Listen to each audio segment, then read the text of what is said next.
They thought he was an easy target, a man with nothing left. But 25 years on the battlefield taught him one thing: how to survive. Now, it's their turn to bleed. The year is 1755. We open in Copenhagen, Denmark, where we meet Ludvig Cullen, a retired soldier who has spent 25 years bleeding for the crown. He holds a single medal, a symbol that he was one of the best, but in the eyes of the elite, he's still just a commoner. After years in the mud, Cullen puts on his worn uniform and rides to the royal palace with a proposal that everyone thinks is insane. He meets with the king's advisors and tells them his plan. He wants to settle the Jutland Heath. It's a vast, frozen, and barren wasteland that has defeated every man who ever tried to tame it. Cullen wants to build a colony, turn the soil fertile, and grow crops in the name of the king. The advisors laugh in his face. They tell him he's wasting his time. The land is a graveyard of dreams. But Cullen doesn't flinch. He's done his homework. He tells them he doesn't want a single penny from the royal treasury. He'll fund the entire mission himself. The officials are stunned. They pull him aside and ask, "If you actually succeed, what do you want in return?" Cullen's answer is bold. He wants a noble title, a manor, and a staff of servants. Once Cullen leaves the room, the advisors begin to mock him. They know his history. His mother was a maid, and before he was a soldier, he was a lowly gardener. They think he's delusional, but they also know he's stubborn. If they refuse, he'll go straight to the king. So, they give him their blessing, confident that the heath will swallow him whole. Cullen arrives at the wasteland and begins the brutal work. Day after day, he digs into the frozen earth, searching for a hint of moisture, a sign of life. Every hole is a disappointment.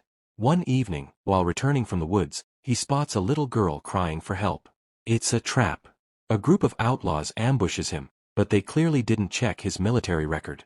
Cullen doesn't just survive, he takes down the leader with cold, soldierly efficiency and gets right back to work. Finally, after weeks of failure, Cullen digs up a handful of soil that smells different. It's damp. It's rich. He's found the moisture he needs. He races back to town to collect his secret weapon, boxes of seeds he ordered all the way from Germany. He approaches a local official named Polly, asking for laborers, but the answer is the same. No one is crazy enough to work on the heath. It's a land of ghosts and robbers. But a local priest named Anton overhears the conversation. He introduces Cullen to a runaway couple, Johannes and Barbara, who are hiding from a brutal landlord. Cullen knows hiring runaways is a massive risk, but he has no choice. He offers them food and a small house in exchange for their sweat. They agree, and the impossible work begins.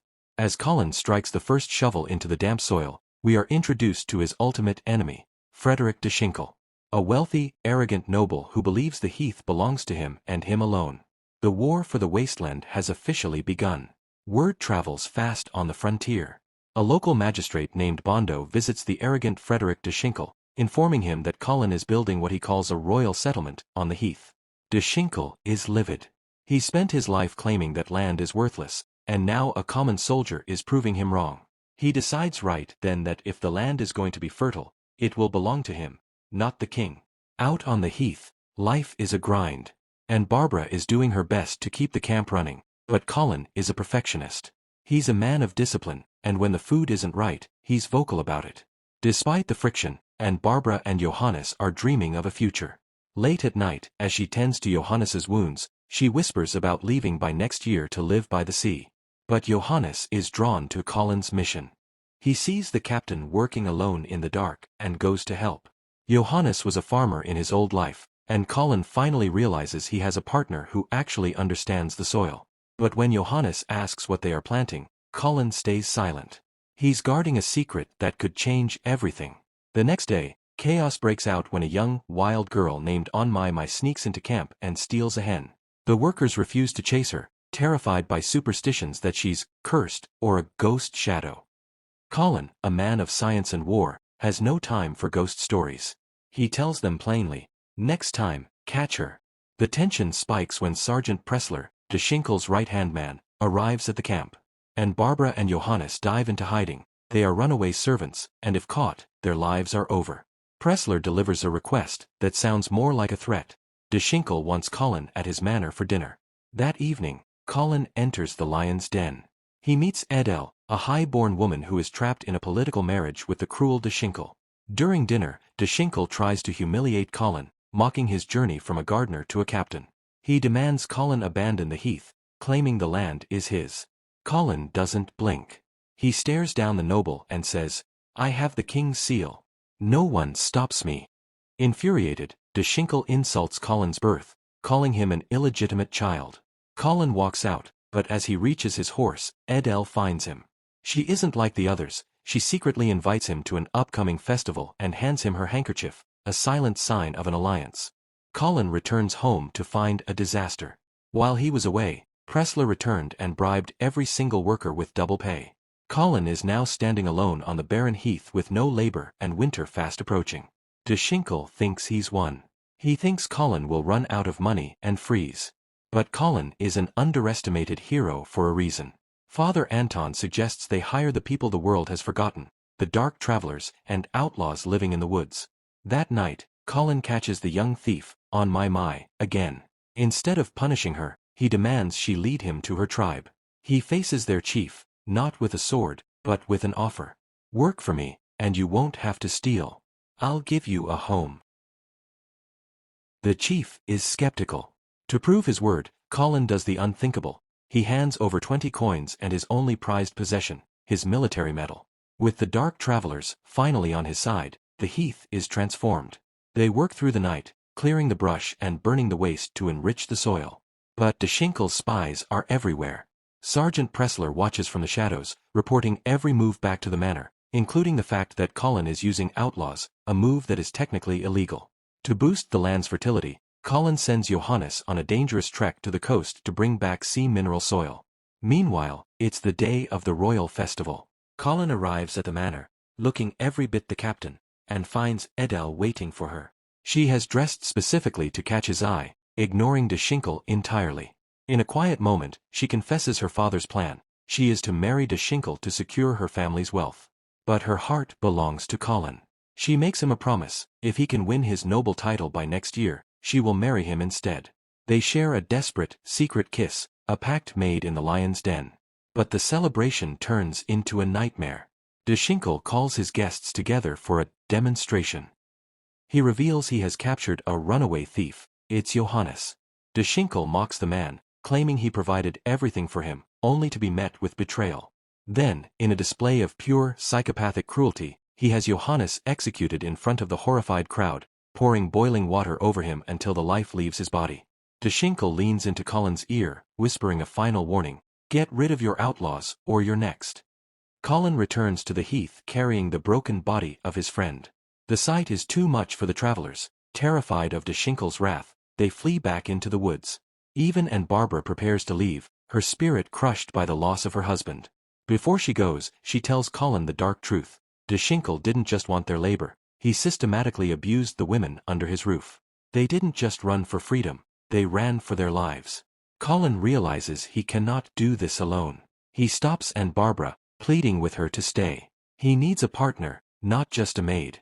She looks him in the eye and asks, "What is Dinkle truly afraid of?" Colin's answer is simple: losing his status. He's afraid of someone standing equal to him. And Barbara agrees to stay, but on one condition: she gets a share of the harvest. Colin finally reveals his secret. He takes her into the cellar and shows her crates of potatoes. They are rugged, they can grow in the harshest conditions, and if they can get them in the ground before the first frost, they will have a crop that can feed a nation. Just as they begin to plant, the young girl on my reappears. She didn't flee with her tribe, she chose to stay with a man who treated her like a human being. Now, a small, makeshift family, a soldier, a widow, a priest, and an outcast, are huddled together on the heath. They have almost no food and the winter is screaming toward them, but they have the seeds of a revolution. Back at the manor, Dinkle is spiraling. He's been reading Edel's private letters and sees Colin's name on every page. He turns to his magistrate, Bondo, with a look of pure malice. "What is Colin doing out there? I want him ruined." Magistrate Bondo brings the news Dinkle feared most. Colin has ordered a secret shipment from Germany: potatoes. Dinkle knows this is a game changer. Potatoes can survive the brutal Danish climate where wheat and corn fail. If Colin succeeds, the king will grant him everything. On a cold Christmas night, Dinkle arrives at Colin's door, not with a sword, but with a bribe. He offers Colin 2,000 gold coins to pack up and vanish. Colin, staring at his starving family, initially takes the money. But as he sits at his table, his soldier's conscience screams. He realizes he isn't just building a farm, he's building a legacy. He sends every single coin back. Hunger nearly breaks them. The young girl, on my, is fading from starvation. To save her, Colin is forced to slaughter his only goat, providing just enough meat to keep them alive until the harvest. Then, the miracle happens. Amidst the snow and ice, on my pulls a small, muddy tuber from the ground. It's a potato. The experiment worked. Colin harvests 80 sacks of earth apples, and sends one directly to the royal court. The chancellor is stunned. Colin has done the impossible. The king formally recognizes the settlement, granting Colin his noble title and sending 50 families to colonize the heath. Colin and Barbara have become the unofficial king and queen of the wasteland, their intimacy growing into a deep husband and wife bond. But the arrival of the new families brings old prejudices. The settlers are terrified of on my, still believing she is a dark curse. Colin stands his ground, shielding the girl, but the social pressure is building. Meanwhile, Edel sees Colin's success as her ticket out of her nightmare. She openly defies Dinkle, telling him she plans to marry the new nobleman of the heath. Infuriated and humiliated, Dinkle snaps. He doesn't just want Colin dead, he wants the entire settlement erased. He releases a horde of violent convicts onto Colin's land. In a night of horror, the prisoners slaughter families and livestock alike. Colin storms the manor, coming face to face with the man who ordered the massacre. Dinkle plays it smooth, blaming bandits, but Colin isn't buying the lie. He fires a warning shot that grazes the noble's head, promising that the next one won't miss. Returning home, Colin finds Edel waiting. She's risked everything to tell him that she saw Sergeant Pressler leading the prisoners and knows where they are hiding. Colin rallies the settlers for revenge, but they give him a heart-wrenching ultimatum. We will fight for you, but only if the cursed girl goes. Despite Barbara's furious protests, Colin makes a cold, tactical decision. He prioritizes the mission over the girl. He takes a weeping on my to a distant orphanage, promising she'll be fed, but leaving her heart shattered. With the girl gone, Colin leads a brutal midnight raid on the convicts' camp. They leave no survivors. However, in the bloodlust, Colin's men accidentally kill a high-ranking government official. Pressler escapes the carnage and flees back to Dinkle. Dinkle sees his opening. This isn't just a feud anymore, it's murder. Bondo convinces him to use the law as a weapon. With Pressler as a witness to the official's death, they frame Colin as a rogue murderer. The government moves in, seizing Colin's land and handing the fertile heath directly into the hands of Frederick Dinkle. The dream of the heath turns into a nightmare as Dinkle's men storm Colin's land. They declare the settlement illegal and order the families to leave. Colin, broken by the choice he made to give up the young girl on my, can only watch as his world crumbles. And Barbara has already left him, unable to forgive him for abandoning the girl they both loved. When the royal guards arrive to arrest Colin on Dinkle's false charges, the brave Father Anton tries to intervene. In a cold-blooded move, Sergeant Pressler shoots the priest dead in the middle of the settlement. Colin is dragged to the manor, where Dinkle begins a campaign of brutal torture. He demands Colin sign a confession stating the land belongs to the Dinkle estate. Colin, even while facing death by boiling water, refuses to break. The land belongs to the king, he gasps, and my soul is my own. Meanwhile, Barbara has slipped back into the manor, disguised once again as a maid. She isn't there to serve, she's there for blood. She poisons Dinkle's wine just as Edel makes one last desperate move to save Colin. Edel tells the noble she will finally submit to him if he releases Colin. Dinkle, drunk on power and poison, agrees, but demands intimacy right then and there. As he moves toward her, the toxin takes hold. He collapses, paralyzed, and Barbara emerges from the shadows. With a cold blade and years of stored-up rage, she ends the tyrant's life once and for all. The fallout is immediate. Barbara is arrested and sentenced to life in a brutal labor camp. Colin, however, is finally cleared of all charges. The king officially restores his noble title and gives him full control of the heath, sending 40 more German families and a massive pension to finish the job. Colin is finally a Nawabi, a nobleman with wealth and land, but the palace feels like a tomb. His first act of business isn't building a house, it's racing to the orphanage.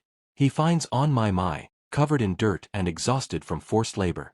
He pulls her into a hug and makes a vow. I will never leave you again. Years pass.